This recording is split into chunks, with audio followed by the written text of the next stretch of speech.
सबसे पहले दोनों ओर से यह कार्य किया। उन्होंने समाज में घूम करके भी देखा कि हमारे पिछड़ने का, हमारी गुलामी का, हमारी परतंत्रता का कारण क्या है, और जो अंग्रेजों की कुटिल चाल है, इन चालों का सामना कैसे किया जाए।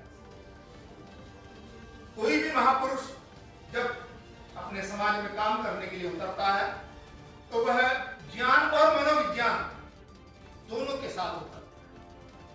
दयानंद जहां एक और अपनी पुरानी धाती वेद और दूसरे शास्त्रों के आचार्य शंकर के पश्चात अगर कोई सबसे बड़ा विद्वान हुआ है तो महर्षि दयानंद सरस्वती।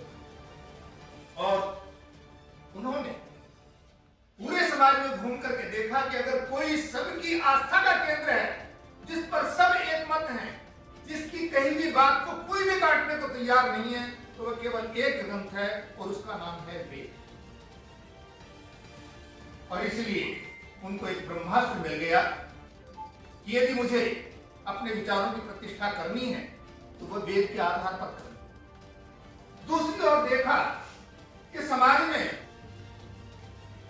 महर्षि दयानंद सरस्वती की जयंती पर सभी को बहुत बहुत बधाई। महर्षि दयानंद सरस्वती विश्वविद्यालय में आज जन्म जयंती समारोह आयोजित किया गया। उनका संपूर्ण वैचारिक दर्शन हमें सत्यार प्रकाश में देखने को मिलता है। उन्होंने अपने तात्कालिक समाज में फैली कुरीतियों, भारत की पराधीनता और अन्य कुप्रथाओं को देखते हुए जो अपना चिंतन प्रस्तुत किया और उन्होंने पाया कि अशिक्षा इसमें मुख्य कारण है। इसीलिए उन्होंने सत्यार प्रकाश के दूसरे और तीसरे समुल्लास में शिक्षा को विशेष रूप से परिभाषित किया और उन्होंने शिक्षा का द्वार न केवल स्त्रियों अपितु आर्थिक एवं सामाजिक रूप से पिछड़े हुए वर्ग को विशेष रूप से उसमें समाहित किया।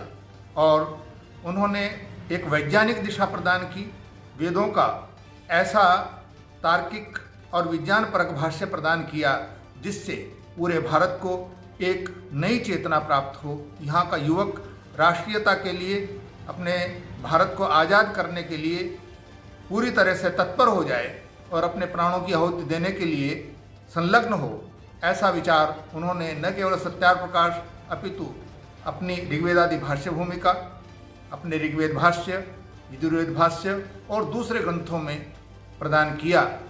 उनके द्वारा संस्थापित आर्य समाज ने तो प्रत्येक आर्य समाज के साथ में किसी न किसी विद्यालय की या कॉलेज की स्थापना की, और वे कॉलेज और विद्यालय दोनों ही लड़के और लड़कियों दोनों के लिए समान रूप से चलाए गए और आज भी चल रहे हैं। इस प्रकार से आर्य समाज संसार की एक सबसे अनूठी और राष्ट्रीय विचार वालों की संस्था है। धन्यवाद। महर्षि दयानंद शोधपीठ द्वारा आज महर्षि दयानंद सरस्वती विश्वविद्यालय में ऋषि दयानंद की जयंती का समारोह आयोजित किया गया।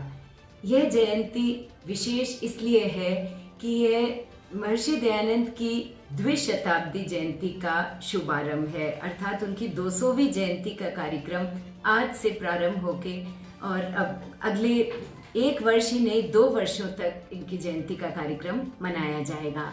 इस कार्यक्रम की अध्यक्षता विश्वविद्यालय के माननीय कुलपति महोदय प्रोफेसर अनिल कुमार शुक्ला जी ने की और कार्यक्रम में मुख्य अतिथि विश्वविद्यालय की कुलसचिव एवं वित्त नियंत्रक महोदया श्रीमती पद्मिनी सिंह जी थी।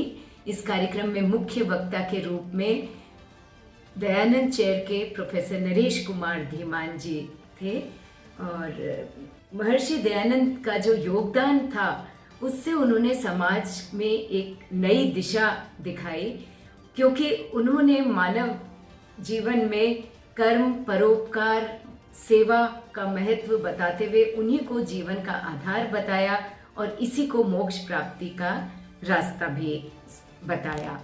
महर्षि दयानंद को एक धर्म सुधारक, समाज सुधारक, सामाजिक क्रांतिकारी, वेदों के पुरोधा, नारी शिक्षा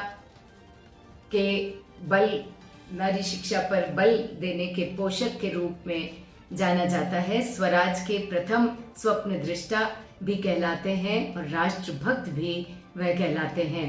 मुंबई में महर्षि दयानंद सरस्वती ने आर्य समाज की स्थापना की जिसके 10 प्रमुख नियम हैं जो मानव जाति के लिए अत्यंत कल्याणकारी हैं। महर्षि दयानंद ने अनेक ग्रंथ लिखे, वेदों का जन जन में प्रचार प्रसार किया और बहुविवाह, बाल विवाह, इन सब का कड़ा विरोध करते हुए नारी शिक्षा पर बल दिया। आज उनकी जयंती पर हम सब उनको कोटिशः नमन करते हैं।